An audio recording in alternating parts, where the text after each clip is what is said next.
नमस्कार मित्रांनो, मी आपल्यासाठी राजकीय निरपेक्ष विश्लेषण ॲक्टिव्ह राजकारण या यूट्यूब चॅनल मार्फत स्वागत करतो. आपणासाठी एक अत्यंत महत्त्वपूर्ण राजकीय विश्लेषण स्पष्ट करत आहे. तर चला पाहूया आजचे राजकीय विश्लेषण.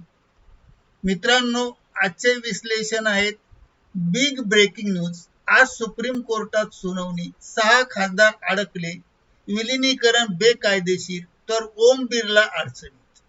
या संदर्भात माहिती जाणून घेऊया. नमस्कार मित्रांनो, तुम्ही पाहतात ॲक्टिव्ह राजकारण. मी रामप्रसाद डोईफोडे. ॲक्टिव्ह राजकारण या व्हिडिओमध्ये आपले मनपूर्वक स्वागत करतो. चला तर जाणून घेऊया आजची सर्वात मोठी आणि महत्त्वाची ब्रेकिंग न्यूज. थेट सुप्रीम कोर्टातून आली आहे आणि ही बातमी आहे तर एकनाथ शिंदे यांनी अडीअडचणीत 6 खासदार पळवले, फोडले आणि बाहेर चोरून पळाले.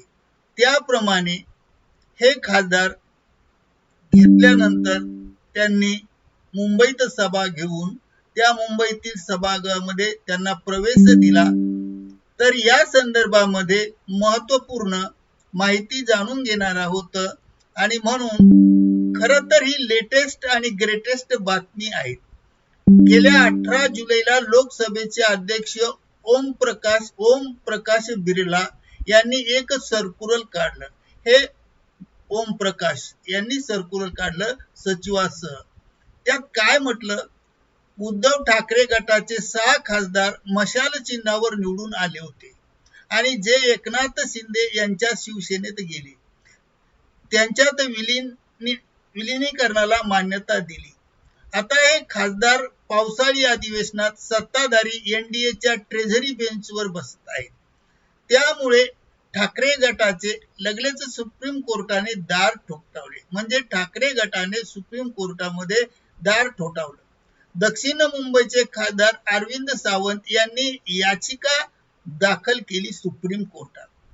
त्यात काय म्हटलं? परस्पर विलिनीकरण अवैध आहे. आमची बाजू न ऐकता निर्णय झाला. सुप्रीम कोर्टाचे खंडपीठ आणि त्या खंडपीठामध्ये कपिल सिब्बल, देवदत्त कामत. आज 22 जुलै नंतर दुपारी सुनावणी झाली आणि खंडपीठ कोण तर न्यायमूर्ती PS नरसिंग, न्यायमूर्ती आलोक आराध्य. पहिली सुनावणी ही ठाकरे गटाकडून ज्येष्ठ विधितज्ञ कपिल सिब्बल कोर्टात आले. त्यांनी काय मागणी केली? या विलिनीकरणाला तातडीने अंतरिम स्थगिती द्या. 10व्या परिशिष्टानुसार असं परस्पर होणं चुकीचं आहे आणि होऊ शकत नाही. त्यामुळे पण कोर्टाने स्थगिती देण्यास नकार दिला. कारण लोकसभा अध्यक्ष ओम बिर्ला आणि लोकसभेचे सहसचिव यांना नोटीसही दिल्या होत्या, पण ते आज किंवा त्यांचे वकील कोर्टात हजर नव्हते. म्हणून कोर्टाने नेमके काय केले? 2 आठवड्याची स्थगिती दिली. पुढील सुनावणी 2 आठवड्याने होणार आहे. कपिल सिब्बल यांनी सर्वात महत्त्वाचा मुद्दा मांडला. ते म्हणाले, अपात्रतेची कोणती याचिका दाखल नसतानाही अध्यक्षाने विलिनीकरणाची कशी मंजुरी दिली? 10व्या परिशिष्टानुसार अध्यक्ष फक्त अपात्रतेच्या याचिकेवर निर्णय घेऊ शकतात, परस्पर निर्णय घेऊ शकत नाहीत. ठाकरे गटाचे दुसरे वकील देवदत्त कामत म्हणाले, शिंदे गटाला फक्त पावसाळी अधिवेशन निभावून न्यायचे आहे आणि म्हणून वेळ काढूपणाचे धोरण स्वीकारत आहे आणि त्यामुळे कोर्टाचं म्हणणं स्पष्ट आहे. प्रतिवादीचं म्हणणं मांडायला वेळ द्यावीच लागेल. आता महत्वाचे हे 6 फुटीर खासदार कोण? ठाकरे गटाचे असणारे जे फुटीर खासदार झाले ते परभणीचे संजय जाधव, हिंगोलीचे नागेश पाटील आष्टीकर, यवतमाळचे संजय देशमुख, संजय जाधव, संजय दीनानाथ पाटील ईशान्य मुंबई, त्यानंतर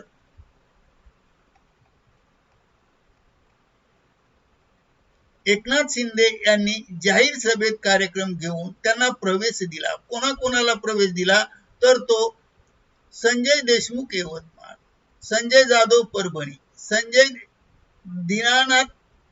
दीना पाटील ईशान्य मुंबई, नागेश पाटील आष्टीकर हिंगोली, ओमराजे निंबाळकर धारशिव, भाऊसाहेब वागचरे शिर्डी. एकनाथ शिंदे यांनी जाहीर कार्यक्रम घेतला आणि प्रवेश दिला. आता त्यांना विलिनीकरणात सुप्रीम कोर्टात अडकले आहेत. थोडक्यात काय आहे, आज हा निर्णय झाला नाही, पण या 6 खासदाराचे भवितव्य आता भविष्य सुप्रीम कोर्टाच्या हातात आहे. लोकसभा अध्यक्ष यांनी 2 आठवड्यात उत्तर द्यावं लागेल. याचा अर्थ हे आहे की 6 खासदार आता या खटल्यात अडकले आहेत आणि पुढे काय होणार, 2 आठवड्याने सुनावणी आहे. त्याची प्रत्येक अपडेट तुम्हाला सर्वात आधी ऍक्टिव्ह राजकारण वर प्राप्त होईल. व्हिडिओ आवडला तर लाईक करा, शेअर करा आणि ऍक्टिव्ह एज्युकेशन चॅनलला आणि ऍक्टिव्ह राजकारण चॅनलला सबस्क्राईब करा. दोन्ही चॅनलला सबस्क्राईब करा. बेल आयकॉन दाबायला विसरू नका, कारण राजकारणातील प्रत्येक ब्रेकिंग न्यूज तुमच्यापर्यंत थेट सर्वात आधी पोहोचेल. जय हिंद, जय महाराष्ट्र.